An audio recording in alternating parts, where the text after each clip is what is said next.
Hi guys, how to make money online. അപ്പോൾ online through പൈസ ഉണ്ടാക്കുക എന്ന് പറഞ്ഞാൽ അത്ര ഈസി ആയിട്ടുള്ള ഒരു കാര്യമല്ല. പക്ഷെ ഒരുപാട് ഓപ്പർച്യൂണിറ്റിയാണ് നിങ്ങൾക്ക് ഓൺലൈൻ ത്രൂ പൈസ ഉണ്ടാക്കാനുള്ളത്. പക്ഷെ അതിന് നിങ്ങൾ അറിഞ്ഞിരിക്കേണ്ട ഒരു കാര്യം എന്തൊക്കെയാണെന്നുള്ളത് ഇന്നത്തെ വീഡിയോയിൽ ഡിസ്കസ് ചെയ്യാം. അതിന് മെയിനായിട്ട് നിങ്ങൾ മാർക്കറ്റിംഗ് അറിഞ്ഞിരിക്കണം. മാർക്കറ്റിംഗ് എന്താണെന്നല്ലേ, നമുക്ക് എന്തെങ്കിലും ഒരു പ്രൊഡക്റ്റോ സർവീസസോ സെല്ല് ചെയ്യാൻ വേണ്ടിയിട്ടാണ് മാർക്കറ്റിംഗ് നമ്മൾ മെയിനായിട്ട് യൂസ് ചെയ്യുന്നത്. അപ്പോൾ നിങ്ങൾ ഓൺലൈൻ ത്രൂ എന്താണോ സെല്ല് ചെയ്യുന്നത് അല്ലെങ്കിൽ എന്തെങ്കിലും പ്രൊമോട്ട് ചെയ്യുന്നുണ്ടോ, അപ്പോൾ അത് റൈറ്റ് ആയിട്ടുള്ള ഓഡിയൻസിലേക്ക് എത്തണം. അപ്പോൾ അതിന് നിങ്ങൾക്ക് എന്തറിയണം, നിങ്ങൾക്ക് സ്ട്രാറ്റജിക് ആയിട്ടൊരു മാർക്കറ്റിംഗ് സെറ്റ് ചെയ്യാൻ പറ്റണം. അപ്പോൾ അതിന് നിങ്ങൾക്ക് ഡിജിറ്റൽ മാർക്കറ്റിംഗ് ഹെൽപ്പ് ചെയ്യും. അപ്പോൾ ഓൺലൈൻ ത്രൂ മണി ക്രിയേറ്റ് ചെയ്യാൻ പറ്റുന്ന കുറേ ഓപ്ഷൻസ് ഇന്ന് നമ്മുടെ വീഡിയോയിൽ ഡിസ്കസ് ചെയ്യാം. അത് എക്സാക്ട്ലി നമുക്ക് അതിലേക്ക് എങ്ങനെ എത്തിച്ചേരാമെന്ന് നമുക്ക് നോക്കാം. നമ്പർ 1 എന്ന് പറഞ്ഞു കഴിഞ്ഞാൽ യൂട്യൂബ് മോണറ്റൈസേഷൻ ആണ്. നിങ്ങൾക്ക് യൂട്യൂബിൽ ഓൾമോസ്റ്റ് ഒരു 1000 ഫോളോവേഴ്സ്, ഒരു 400 വാച്ചിങ് ഹവേഴ്സ് ഉണ്ടെങ്കിൽ YouTube start paying money to you. അപ്പോൾ അത് എങ്ങനെയാണെന്ന് ചോദിച്ചു കഴിഞ്ഞാൽ നിങ്ങളുടെ വ്യൂസിന് മാത്രം ബേസ് ചെയ്തിട്ടല്ല. അപ്പോൾ നിങ്ങളൊരു ചാനൽ തുടങ്ങുമ്പോൾ തന്നെ, ഫോർ എക്സാമ്പിൾ നിങ്ങളൊരു കുക്കിംഗ് ചാനൽ തുടങ്ങി, ഞാനൊരു ഫിനാൻസ് ബേസ്ഡ് ചാനൽ തുടങ്ങി, നിങ്ങൾക്ക് ലക്ഷക്കണക്കിന് വ്യൂസ് ഉണ്ട്, എനിക്കൊരു 10,000-നൊക്കെ അടുത്തുള്ള വ്യൂസേ ഉള്ളൂ. But end of the day കണ്ടന്റിന്റെ അകത്ത് ബിസിനസ് ഓണേഴ്സ് ആണ് ഈ ആഡിന് പേ ചെയ്യുന്നത്. അപ്പോൾ എൻ്റെ ബിസിനസ് അല്ലെങ്കിൽ ഫിനാൻസ് റിലേറ്റഡ് ആയിട്ടുള്ള അഡ്വർടൈസിന് ഗൂഗിൾ ചാർജ് ചെയ്യുന്ന എമൗണ്ട് എന്ന് പറഞ്ഞു കഴിഞ്ഞാൽ ഹയർ ആയിരിക്കും. അതേപോലെ ലോ കോസ്റ്റ് വരുന്ന പ്രൊഡക്ട്സും ഉണ്ട്. അപ്പോൾ അതിന് ഗൂഗിൾ പേ ചെയ്യുന്ന എമൗണ്ട് കുറവായിരിക്കും. അപ്പോൾ ഞാൻ ഒരു $1,000 ഏൺ ചെയ്യുന്ന സമയത്ത് നിങ്ങൾക്ക് ചിലപ്പോൾ $100 ആയിരിക്കും ഏൺ ചെയ്യാൻ പറ്റത്തുള്ളൂ. It's not about views and everything. നിങ്ങൾ മനസ്സിലാക്കേണ്ട ഒരു കാര്യം, നിങ്ങൾ കണ്ടന്റ് ക്രിയേറ്റ് ചെയ്യുന്ന നിഷ് ഏതാണെന്ന് ബേസ് ചെയ്തിട്ടാണ്. നിങ്ങൾ ഇൻഷുറൻസിലോ ഹെൽത്തിലോ അങ്ങനെ ഹൈ വാല്യൂ ബേസ്ഡ് ആയിട്ടുള്ള അല്ല ടെക് റിലേറ്റഡ് ആയിട്ടുള്ള കണ്ടന്റിന് വ്യൂസ് കുറവായിരിക്കും, പക്ഷെ you can make more money on it. അപ്പോൾ അങ്ങനത്തെ കുറച്ച് കാര്യങ്ങൾ നിങ്ങൾക്ക് മനസ്സിലാക്കണമെന്നുണ്ടെങ്കിൽ ഡിജിറ്റൽ മാർക്കറ്റിംഗ് അറിഞ്ഞിരുന്നു കഴിഞ്ഞാൽ എത്രത്തോളം വ്യൂസ് നിങ്ങൾക്ക് കിട്ടുന്നുണ്ട്, അല്ലെങ്കിൽ ഓരോ കീവേഡ്സിനും എത്രത്തോളം പൊട്ടൻഷ്യൽ ഉണ്ടെന്നൊക്കെയുള്ള കാര്യം നിങ്ങൾക്ക് മനസ്സിലാക്കാൻ സാധിക്കും.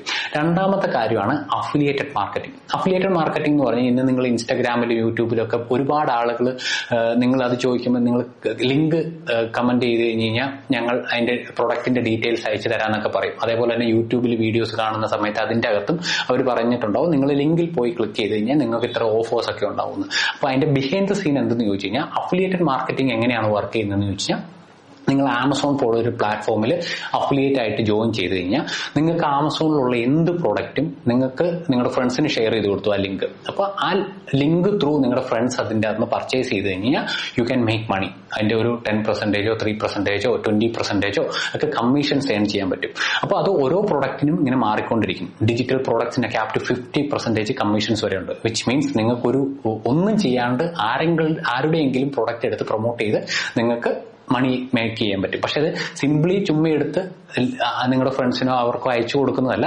So you have to make trust, you have to make content, you have to promote it. അതേപോലെ റിവ്യൂസ് കറക്റ്റ് ആയിട്ട് ചെയ്യണം. അപ്പോൾ നിങ്ങൾക്കൊരു ട്രസ്റ്റ് ഉണ്ടെങ്കിൽ മാത്രമാണ് അഫിലിയേറ്റ് ത്രൂ നിങ്ങൾക്ക് ഇൻകം ജനറേറ്റ് ചെയ്യാൻ പറ്റത്തുള്ളൂ. അപ്പോൾ ഈ പറഞ്ഞ ഗെയിം എല്ലാം ലോങ് ടൈം ആണ്. നിങ്ങളൊരു യൂട്യൂബ് ചാനൽ തുടങ്ങിയാലും ഇന്നോ നാളെയോ നിങ്ങൾക്ക് അതിൻ്റെ അകത്ത് ഇൻകം ഒന്നും തുടങ്ങില്ല. അതേപോലെ തന്നെ അഫിലിയേറ്റ് സ്റ്റാർട്ട് ചെയ്താലും you have to make the trust and relevancy in the market. അന്നെങ്കിൽ മാത്രമാണ് നിങ്ങൾക്ക് അതിൻ്റെ അകത്ത് ഇൻകം ജനറേറ്റ് ചെയ്യാൻ പറ്റത്തുള്ളൂ. And consistency is the key. And third one is brand collaboration. Brand collaboration എന്ന് പറഞ്ഞു കഴിഞ്ഞാൽ പല ബ്രാൻഡുകളെ നിങ്ങൾക്ക് അങ്ങോട്ട് അപ്രോച്ച് ചെയ്യാം. Even if you have only 1000 followers you can approach them for the brand collaboration. നിങ്ങൾ ഒരു വീഡിയോ ചെയ്ത് കൊടുക്കുകയോ അല്ലെങ്കിൽ അവരുടെ ബ്രാൻഡിനെ പ്രൊമോട്ട് ചെയ്യുന്ന രീതിയിലേക്ക് കണ്ടന്റ് ഓൺലൈനിൽ ക്രിയേറ്റ് ചെയ്ത് കഴിഞ്ഞാൽ അവരതിന് വേണ്ടിയിട്ടുള്ള ഒരു എമൗണ്ട് നിങ്ങൾക്ക് നിങ്ങളുടെ ഫോളോവേഴ്സിനെയും നിങ്ങളുടെ വ്യൂസിനെയും ബേസ് ചെയ്തിട്ട് അവർ പേ ചെയ്യും. അപ്പം ബ്രാൻഡ് കൊളാബറേഷൻ എന്ന് പറഞ്ഞാൽ ഇറ്റ്സ് എ ബിഗ് തിങ്. ഒരുപാട് കമ്പനികൾ ഡയറക്റ്റ് ലക്ഷക്കണക്കിന് രൂപ ബ്രാൻഡ് കൊളാബറേഷന് വേണ്ടിയിട്ട് സ്പെൻഡ് ചെയ്യുന്നുണ്ട്. ഇറ്റ്സ് കോൾഡ് ഇൻഫ്ലുവൻസർ മാർക്കറ്റിംഗ് അല്ലെങ്കിൽ ആ ഒരു യൂസർ ജനറേറ്റഡ് കണ്ടന്റിന്റെ കാറ്റഗറിയിലാണ് ബ്രാൻഡ് കൊളാബറേഷൻസ് കൂടുതൽ നടക്കുന്നത്. And fourth category is you can sell your own products. And നിങ്ങൾക്ക് നിങ്ങളുടേതായിട്ടുള്ള ഡിജിറ്റൽ പ്രോഡക്ട്സ് ആയിക്കോട്ടെ, ഇ ബുക്സ് ആയിക്കോട്ടെ, അല്ലെങ്കിൽ ഡിജിറ്റൽ കോഴ്സുകളായിക്കോട്ടെ, അല്ലെങ്കിൽ എന്തെങ്കിലും നിങ്ങൾ ക്രിയേറ്റ് ചെയ്ത സാധനങ്ങൾ നിങ്ങൾക്ക് ഡിജിറ്റലി ഓൺലൈൻ ത്രൂ സെൽ ചെയ്യാൻ പറ്റും. അപ്പോഴും ഒരു പ്രശ്നമുള്ള കാര്യം എന്ന് പറഞ്ഞു കഴിഞ്ഞാൽ ഇത് എങ്ങനെ പ്രൊമോട്ട് ചെയ്യും. നിങ്ങൾക്ക് ആഡ് റൺ ചെയ്യാൻ അറിയോ, നിങ്ങൾക്ക് SEO അറിയോ, നിങ്ങൾക്ക് സോഷ്യൽ മീഡിയയിലെ റൈറ്റ് ആയിട്ടുള്ള ഓഡിയൻസിലേക്ക് എത്തിക്കാൻ അറിയോ. അപ്പോൾ ഇതൊരു ക്വസ്റ്റ്യൻ മാർക്കായിട്ട് നിൽക്കും. അതിന് മെയിൻ ആയിട്ടുള്ള റീസൺ ഇത് മാർക്കറ്റിംഗ് അറിയാവുന്ന ഒരാളും ഇല്ലാത്ത ഒരാളും തമ്മിലുള്ള വ്യത്യാസം എന്ന് പറഞ്ഞു കഴിഞ്ഞാൽ, നിങ്ങളൊരു വീഡിയോ ക്രിയേറ്റ് ചെയ്ത് പബ്ലിഷ് ചെയ്ത് കഴിയുമ്പോൾ ഫോർച്ചുനേറ്റ്ലി നിങ്ങൾക്ക് ചിലപ്പോൾ ചില വീഡിയോസ് നല്ല മില്യൺ വ്യൂസ് പോകും. പക്ഷെ അടുത്ത ദിവസം ഇടുമ്പോൾ മേ ബി 1000 വ്യൂസ് ആയിരിക്കും കിട്ടുക. അപ്പോൾ അതിന്റെ ഡിഫറൻസിയേഷൻ എന്താണെന്ന് ചോദിച്ചു കഴിഞ്ഞാൽ, നമുക്ക് ഒരു ബിസിനസ് ഒക്കെ മുന്നോട്ട് കൊണ്ടുവന്ന് കൺസിസ്റ്റൻസി ആയിട്ട് നമ്മുടെ പ്രൊഡക്റ്റ് ആളുകളിലേക്ക് എത്തണം. നമ്മുടെ എത്ര നല്ല പ്രൊഡക്റ്റ് ആയിക്കോട്ടെ, എത്ര പ്രൈസ് കുറഞ്ഞ പ്രൊഡക്റ്റ് ആയിക്കോട്ടെ, പക്ഷെ ഇത് ആളുകൾ കണ്ടെങ്കിൽ മാത്രമേ, അത് ആളുകൾ കണ്ടാൽ പോരാ, റൈറ്റ് ആയിട്ടുള്ള ഓഡിയൻസ് കാണണം. ഫുഡ് കഴിക്കാനിരിക്കുന്ന ആളുകളുടെ മുന്നിലേക്ക് നിങ്ങൾ ആ ബിരിയാണി എത്തിച്ചു കൊടുത്തെങ്കിൽ മാത്രമേ അവർക്കത് കഴിക്കണമെന്നുള്ള ഒരു തോന്നൽ വരത്തുള്ളൂ. അല്ലാണ്ട് വയറ് നിറഞ്ഞിരിക്കുന്ന ഒരാൾക്ക് അത് എത്തിച്ചു കൊടുത്തിട്ട് കാര്യമില്ല. So the audience, the right relevance, finding the right audience is important. അത് ഏതൊക്കെയാണെന്ന് നിങ്ങൾക്ക് മാർക്കറ്റിംഗിലൂടെ അറിയാൻ പറ്റും. അതിന് പല ടൂളുകളൊക്കെ യൂസ് ചെയ്യും. അപ്പോൾ digital marketing that will help you to identify your right audience. അത് കഴിഞ്ഞ് കഴിഞ്ഞാൽ നമുക്ക് ഡ്രോപ്പ് ഷിപ്പിംഗ് എന്ന് പറഞ്ഞൊരു ഓപ്പർച്യൂണിറ്റി ഉണ്ട്. ഡ്രോപ്പ് ഷിപ്പിംഗ് എന്ന് പറഞ്ഞു കഴിഞ്ഞാൽ ലിറ്ററലി നിങ്ങൾ ഒരു പ്രൊഡക്റ്റോ സർവീസസോ നിങ്ങൾ സ്വന്തമായിട്ട് സെല് ചെയ്യേണ്ട കാര്യമില്ല. Only you have to have an online store. Online store എന്ന് പറഞ്ഞു കഴിഞ്ഞാൽ ഷോപ്പിഫൈഡോ വേഡ്പ്രസിന്റോ എന്തെങ്കിലും ഒരു ഓൺലൈൻ സ്റ്റോർ നിങ്ങൾക്ക് ഉണ്ടെന്നുണ്ടെങ്കിൽ ആ ഓൺലൈൻ സ്റ്റോറിലേക്ക് മാനുഫാക്ചേഴ്സിന്റെ പ്രോഡക്റ്റ് ഡയറക്റ്റ് ആയിട്ട് ലിസ്റ്റ് ചെയ്യുക. സോ നിങ്ങൾക്ക് അതിൻ്റെ അകത്ത് ഏതെങ്കിലും ഒരു കസ്റ്റമേഴ്സ് വന്ന് പർച്ചേസ് ചെയ്ത് കഴിയുമ്പോൾ ഈ മാനുഫാക്ചേഴ്സ് അവർക്ക് ഡയറക്റ്റ് ആയിട്ട് ഈ പ്രോഡക്റ്റ് അയച്ചു കൊടുക്കും. അപ്പോൾ ഈ അയച്ചു കൊടുക്കുമ്പോൾ ഇൻ ബിറ്റ്വീൻ അതിൻ്റെ അകത്ത് 10 രൂപയുടെ പ്രോഡക്റ്റ് ആണ് നിങ്ങൾ മാനുഫാക്ചേഴ്സിന്റെ കയ്യിൽ നിന്ന് വാങ്ങുന്നതെങ്കിൽ നിങ്ങൾക്ക് നിങ്ങളുടെ സൈറ്റിൽ അല്ലെങ്കിൽ നിങ്ങളുടെ ഓൺലൈൻ സ്റ്റോറിൽ 100 or 1000 ഇടാം. അപ്പോൾ അതിനനുസരിച്ച് അതിന്റെ ഇൻ ബിറ്റ്വീൻ വരുന്ന കമ്മീഷൻ നിങ്ങൾക്കായിരിക്കും പേ ആകുന്നത്. അപ്പോൾ ഇത് ഡ്രോപ്പ് ഷിപ്പിംഗ് എന്ന് പറഞ്ഞിട്ട് വളരെ ഇതായിട്ട് പല ആളുകളും ഈ കോഴ്സൊക്കെ എടുത്ത് ചെയ്യുന്നുണ്ട്. പക്ഷെ അപ്പോഴും നിങ്ങൾ അറിഞ്ഞിരിക്കേണ്ട ഒരു കാര്യം, ഡ്രോപ്പ് ഷിപ്പിംഗ് ചെയ്യുന്ന സമയത്ത് നിങ്ങൾക്കൊരു വെബ്സൈറ്റിനെ ഗൂഗിളിൽ ഫസ്റ്റ് എത്തിക്കാനും അതേപോലെ തന്നെ മെറ്റ ആഡ് അല്ലെങ്കിൽ ഫേസ്ബുക്ക് ആഡ്, യൂട്യൂബ് ആഡ് ഒക്കെ ചെയ്യാനൊക്കെ അറിഞ്ഞിരുന്നെങ്കിൽ മാത്രമേ, ചുമ്മാ ആഡ് റൺ ചെയ്യുന്നതല്ല, ആഡിന്റെ അകത്തുനിന്ന് നമുക്ക് കൺവേർഷൻ നടക്കണം, നമ്മുടെ റിട്ടേൺ ഓഫ് ഇൻവെസ്റ്റ്മെന്റ് മാച്ച് ചെയ്യണം. അപ്പോൾ ഈ പറഞ്ഞ കാര്യങ്ങളൊക്കെ ചെയ്യാൻ എഫിഷ്യന്റ് ആയിട്ടുള്ള ഒരാളാണ് നിങ്ങൾ എന്നുണ്ടെങ്കിൽ നിങ്ങൾക്ക് ഡ്രോപ്പ് ഷിപ്പിംഗും സക്സസ്ഫുൾ ആക്കി കൊണ്ടുവരാൻ പറ്റും. പക്ഷെ അതും ലോങ് ടൈം ആണ്. നിങ്ങളൊരു ഓൺലൈൻ സ്റ്റോറൊക്കെ തുടങ്ങിക്കഴിഞ്ഞാൽ മിനിമം 6 months അതിന്റെ പുറകിൽ വർക്ക് ചെയ്യേണ്ടി വരും. Then after that you can start making sales on it. അപ്പോൾ ഇത് കഴിഞ്ഞ് കഴിഞ്ഞാൽ ഉള്ളൊരു ഓപ്പർച്യൂണിറ്റീസ് ആണ് ഫ്രീലാൻസിങ്. ഫ്രീലാൻസിംഗ് എന്ന് പറഞ്ഞു കഴിഞ്ഞാൽ നിങ്ങൾക്ക് വീട്ടിലിരുന്നു കൊണ്ട് തന്നെ വർക്ക് ചെയ്ത് മണി മേക്ക് ചെയ്യാൻ പറ്റും. നിങ്ങളൊരു വീഡിയോ എഡിറ്റർ ആയിക്കോട്ടെ, ഒരു സോഷ്യൽ മീഡിയ മാനേജർ ആയിക്കോട്ടെ, അല്ലെങ്കിൽ ഒരു വെബ് ഡെവലപ്പർ ആയിക്കോട്ടെ, നിങ്ങൾക്ക് ഒരുപാട് പൈസ ഓൺലൈൻ ത്രൂ ഏൺ ചെയ്യാൻ പറ്റും. അതിന് ഒരുപാട് പ്ലാറ്റ്ഫോം ഉണ്ട്. അപ്വർക്ക്, ഫൈവർ, freelancer.com എന്നൊക്കെ പറഞ്ഞിട്ടുള്ള സൈറ്റുകളുണ്ട്. പക്ഷെ ഇമീഡിയറ്റ്ലി ഇറ്റ്സ് വെരി ഹാർഡ്. നിങ്ങൾക്ക് പെട്ടെന്ന് അതിന്റെ അകത്ത് കയറി രജിസ്റ്റർ ചെയ്ത് കഴിഞ്ഞാൽ ഉടനെ വർക്കൊന്നും കിട്ടാൻ പോകുന്നില്ല. So consistently you have to work on it. നിങ്ങൾക്ക് ഒരു ക്ലയന്റിനെ അതിന്റെ അകത്ത് കൊണ്ടുവരാൻ നിങ്ങൾ അതിന്റെ അകത്ത് ഗ്രാജുവലി റിവ്യൂസ് ബിൽഡ് ചെയ്യണം. അതേപോലെ സെർച്ചിന്റെ വിസിബിലിറ്റി ഈസ് ഇമ്പോർട്ടന്റ്. ഓരോ ക്ലയൻസും വന്നിട്ട് സെർച്ച് ചെയ്യുന്ന സമയത്ത് നിങ്ങളുടെ പ്രൊഫൈൽ അവിടെ ഷോ അപ്പ് ആകണം. എന്നെങ്കിൽ മാത്രമേ നിങ്ങൾക്ക് എൻക്വയറീസ് കിട്ടത്തുള്ളൂ, അല്ലെങ്കിൽ നിങ്ങൾക്ക് ഒരു ഫ്രീലാൻസ് പ്രോജക്റ്റ് കിട്ടത്തുള്ളൂ. അപ്പോൾ all these are combined connected to digital marketing.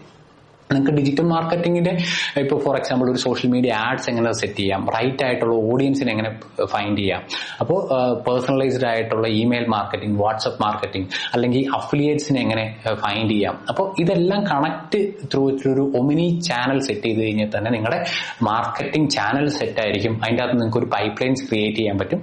അത് ത്രൂ നിങ്ങളുടെ സെയിൽസ് ഗ്രാജുവലി നടന്നുകൊണ്ടിരിക്കും. Once you are expert in this, നിങ്ങൾക്ക് എന്ത് പ്രൊഡക്റ്റോ സർവീസസോ പുതിയതായിട്ട് ലോഞ്ച് ചെയ്യാൻ പറ്റും. നിങ്ങൾക്ക് പിന്നെ ഇതിനെ സ്കെയിൽ ചെയ്താൽ മതി. അപ്പോൾ ഒരു പ്രോഡക്റ്റിനെ നിങ്ങൾക്ക് ഈസി ആയിട്ട് സെല്ല് ചെയ്ത് മാർക്കറ്റിൽ എത്തിക്കാൻ പറ്റുന്നുണ്ടെങ്കിൽ നിങ്ങൾക്ക് എന്തിനെ കുറിച്ചുള്ള പ്രോഡക്ട്സും നിങ്ങൾക്ക് ഓൺലൈൻ സെല്ല് ചെയ്യാൻ പറ്റും. So first thing you have to crack that one problem. പിന്നെ നിങ്ങളുടെ മുന്നിലേക്ക് വരുന്ന എൻലെസ് ഓപ്പർച്യൂണിറ്റീസ് ആണ്. പിന്നെ നിങ്ങൾക്കറിയാം, ഇപ്പോൾ ഓൺലൈനിൽ സക്സസ്ഫുൾ ആയിട്ടിരിക്കുന്ന ഒരുപാട് ആളുകളുണ്ട്. അപ്പൊ അവരൊക്കെ അവരുടെ ഇനിഷ്യൽ സ്റ്റേജിൽ അറിഞ്ഞോ അറിയാതെയോ ആണ് ഇതിലേക്ക് വരിക. അപ്പോൾ ആരെങ്കിലും അപ്രോച്ച് ചെയ്ത് ഇങ്ങനെയുണ്ട്, അഫിലിയേറ്റഡ് ഉണ്ട്, നിങ്ങൾ ലിങ്ക് ഇട്ടാൽ പൈസ കിട്ടും, അല്ലെങ്കിൽ ബ്രാൻഡ് കണക്ട് ചെയ്യുമ്പോഴായിരിക്കും. അപ്പോൾ അവർക്ക് അറിയത്തില്ല എത്രയാണ് ചാർജ് ചെയ്യേണ്ടത്. പക്ഷെ നിങ്ങൾക്ക് ഇതെല്ലാം പ്രീ ഡിഫൈൻഡ് ആയിട്ട് ഡിജിറ്റൽ മാർക്കറ്റിംഗിലൂടെ അറിയാനും നിങ്ങൾക്കിത് നിങ്ങളുടെ ഓൺലൈൻ മണി മേക്കിങ്ങിൽ ഇംപ്ലിമെന്റ് ചെയ്യാനും പറ്റും. സോ ഇത് എന്ത് സാധനമാണെങ്കിലും നിങ്ങളൊരു മരം നട്ടു വെച്ചാലും അത് വളർന്ന് കായ്ക്കാൻ ഒരു ടൈമുണ്ട്. അപ്പൊ അതേപോലെ തന്നെയാണ് ഓൺലൈൻ മാർക്കറ്റിംഗും. You have to choose the niche. നിങ്ങൾ എന്തിലാണോ ഒരു കരിയർ ബിൽഡ് ചെയ്യാൻ ഉദ്ദേശിക്കുന്നത് ആ നിഷ് സെലക്ട് ചെയ്യുക, അതിന്റെ അകത്ത് കണ്ടന്റ് ക്രിയേറ്റ് ചെയ്യുക. നിങ്ങൾ ഒരു പേഴ്സണൽ ബ്രാൻഡ് ബിൽഡ് ചെയ്തിട്ട് will help you to sell easily because people trust you guys. അല്ലാണ്ട് പ്രൊഡക്റ്റ് നിങ്ങൾ സെല്ല് ചെയ്യുന്ന പ്രൊഡക്റ്റിനെയല്ല. അതുകൊണ്ട് തന്നെ നിങ്ങൾ ചുമ്മാ എന്തെങ്കിലും ഒരു സാധനം എടുത്തുകൊണ്ട് സെല്ല് ചെയ്യാനും പാടില്ല. That will spoil your trust. അതുകൊണ്ട് തന്നെ നിങ്ങളെ വിശ്വസിക്കുന്ന പ്രോഡക്റ്റ് അല്ലെങ്കിൽ നിങ്ങളുടെ നിഷിലുള്ള പ്രോഡക്റ്റുകൾ മാത്രം നിങ്ങൾ സെല്ല് ചെയ്യുക. So you can make success. Every day you can make 100 of sales. It's guaranteed. ഞാൻ ഇത് ചുമ്മാ പറയുന്നതല്ല. അപ്പോൾ ഞാൻ ഇതിന്റെ അകത്തൊരു ഡിജിറ്റൽ മാർക്കറ്റിംഗിൽ അല്ലെങ്കിൽ ഒരു ഓൺലൈൻ മണി മേക്ക് ചെയ്യാനുള്ള ഒരു റോഡ് മാപ്പ്, എന്തൊക്കെ സ്കിൽസ് ആയിരിക്കും അവൈലബിൾ ഒന്നും പറഞ്ഞ് എല്ലാം കൂടെ ഒരുമിച്ച് സ്റ്റാർട്ട് ചെയ്യണമെന്നില്ല. First you have to choose the niche. അത് ഓൺ ഗോയിങ്ങിൽ നിങ്ങൾക്ക് 1 by 1 ആയിട്ട് ഓരോന്ന് സ്റ്റാർട്ട് ചെയ്യാൻ പറ്റും. വൺസ് നല്ലൊരു ഫാൻ ഫോളോവേഴ്സും കാര്യങ്ങളും കാര്യങ്ങളൊക്കെ വന്നു കഴിഞ്ഞാൽ ഇതെല്ലാം കമ്പൈൻഡ് ആയിട്ട് വർക്കായി തുടങ്ങും. ഇത് വേണ്ട ഒരു റോഡ് മാപ്പ് ഒന്ന് കമന്റ് ചെയ്താൽ മതി, ഞാൻ അതിന്റെ PDF നിങ്ങൾക്ക് അയച്ചു തരാം. So thank you for watching this video.